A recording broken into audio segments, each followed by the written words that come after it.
Bismillahirrahmanirrahim.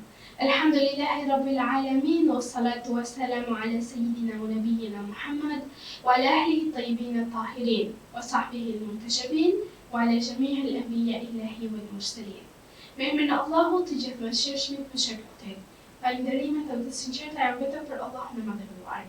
Paqja dhe mëshira e Allahut qofshin mbi profetin Muhammad, mbi familjen e tij të pastër, mbi shoqët e tij të zgjedhur, me mbi të gjithë dërguarit e profetët e Allahut xhaleshanhu. Të nderuar dëgjues dhe shikues, ju përshëndes me përshëndetjen e bukur islame. Assalamu alaikum wa rahmatullahi wa barakatuhu. Paqja mëshira dhe begatit e Allahut qofshin mbi ju. Për të thënë sot do të flasim rreth temës të ecës në hapat e profetit Muhammad dhe sipas rregullave të fesë. Në udhëtimin e gjatë të jetës, njeriu provohet me shumë gjëra dhe humbet me stuhive të kohës, me studimeve, pasioneve dhe kërkimit të kuptimit të ekzistencës.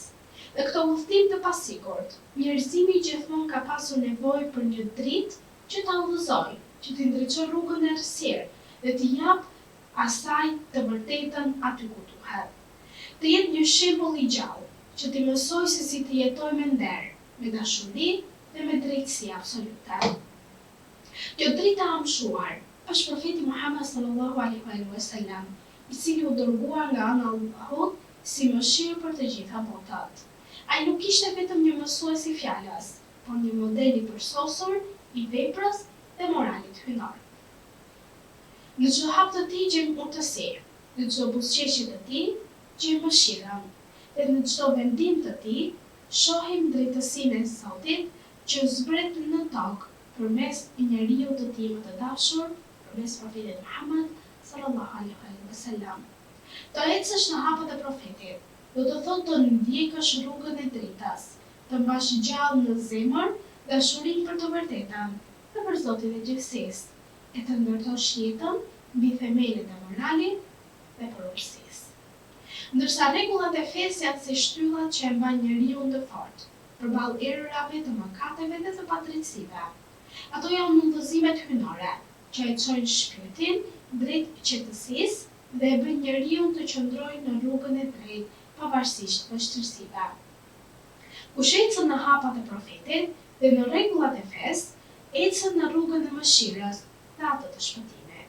Sepse vetëm duke ndjekur ato që na mësoi ai, që na mësoi i dërguari i Allahut, të cilat ishin dashurinë, respektin, durimin, drejtësinë dhe faljen. Në këto momente, njeriu mund të arrijë lumturinë e vërtetë dhe afërsinë me Zotin e tij. Të ecësh në hapat e profetit Muhammad sallallahu alaihi wasallam është udhëtimi më fisnik që mund të ndërmarrë një njeri. Është udhëtimi i dritës, i drejtësisë dhe i mëshirës. Një ecje që kërkon për ulësi për kë? Për Allahun xhaleshanhu, kërkon dashuri dhe bindje të plot ndaj urdhrit të Zotit të gjithësisë. Më falni. Profeti Muhammad nuk ishte vetëm një mësues i fjalës, por një shembull i gjallë i moralit hyjnor, dhe ai ishte mëshirimi i ajeteve të Kuranit në vetë trupin e tij dhe në jetën e përditshme. Siç thot Allahu në Kuranin e shenjtë, ju e keni në të dërguarin e Allahut shembullin më të mirë për ato që shpreson tek Allahu dhe dita e fundit. Ajeti 21 i surës Ahzab. Të ndjekësh pra profetin Muhammad do të thotë të ecësh në rrugën e mëshirës dhe të drejtësisë, të tregosh durim ndaj sprovave dhe të tregosh dashuri ndaj krijesave të Allahut xhaleshanhu. Profeti i mësoi njerëzit të jenë të drejtë dhe me ata që ja miqësohen atij, të falen kur mund të ndëshkonin, të jenë bujar kur kishin mundësi të marrnin për vete.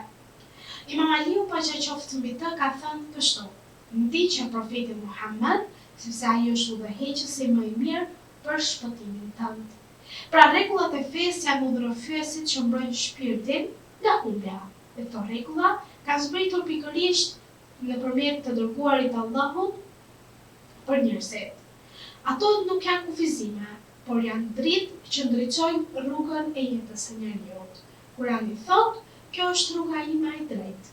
Andaj, ndiqeni atë dhe mos ndiqni rrugë të tjera që të mos ju ndajnë nga rruga e tij, pra nga rruga e Allahut. Ajeti 153 i surës An'am. Këto rregulla të nderuar dëgjues dhe shikues i mësoj njeriu urtësinë e jetës, se si të sillet me të tjerët, si të ruaj pastërtinë e zemrës dhe si të jetoj me nder e devotshmëri. Dhe profeti Muhammed ka thënë, kush ndjek sunetin tim, më ka dashur mua, dhe kush më do mua, do të jetë me mua në xhenet, thot profeti Muhammed sallallahu alaihi wasallam. Pra të gjitha këto rregulla, të gjitha këto dispozita, të gjitha këto urtësi nga jeta e profetit Muhammed, të gjitha ishin rregulla të fesë pasë islame. Pra profeti ishte Kurani folës, çfarë do të thotë që çdo gjë, çdo ajet nga ana e Allahut xhaleshanhu ishte mishëruar në trupin e profetit Muhammed, dhe ai fliste vetëse me fjalën e Allahut dhe i tregonte njerëzve rregullat dhe fet. Pra rregullat e fesë, dhe ai që ndjek hapat e profetit automatikisht ka ndjekur dhe rregullat e fesë pasë islame. Të hecësh në hapat e profetit Muhammed është të përpiqesh çdo ditë të jesh njeri më i mirë, të ruash drejtësinë, të përhapësh paqe dhe të mbjellësh dashuri, sepse në çdo hap të tij ka urtësi dhe në çdo fjalë të tij ka jetë për njerëzimin. Ai është drita që zvenitet kurrë, dhe kush ecën pas kësaj drite nuk do të humbas kurrë rrugën drejt Allahut të Plotfuqishëm. Të ecësh në hapat e profetit Muhammed dhe të ndjekësh rregullat e fesë është më shumë se një detyrë fetare, sepse për ne besimtarët musliman është një udhëtim shpirtëror që pastron zemrën dhe ndriçon jetën e njerëzimit. Profeti Muhammed, paqja dhe bekimet e Allahut qofshin mbi të dhe mbi familjen e tij, na la një trashëgimi që s'vjetrohet kurrë. Dhe dim çfarë na ka dhënë? Na ka lënë dashurinë për Allahun, respektin për njeriu dhe për ulësinë përballë çdo gjëje. Ai ka përballë çdo gjëje që Allahu ka krijuar, pra të jemi falënderues dhe të përulur përballë Zotit të gjithësisë dhe asgjë tjetër. Kush e ndjek këtë rrugë, ka ecur tashmë në dritën e pashuar, sepse çdo hap që bën për të imituar profetin është një hap drejt xhenetit për këtë person. Siç thotë Kurani i Shenjtë, Bismillahirrahmanirrahim, nëse e doni Allahun më ndiqni mua dhe Allahu do t'ju dojë juve. Ajeti 31 i surës Al-Imran.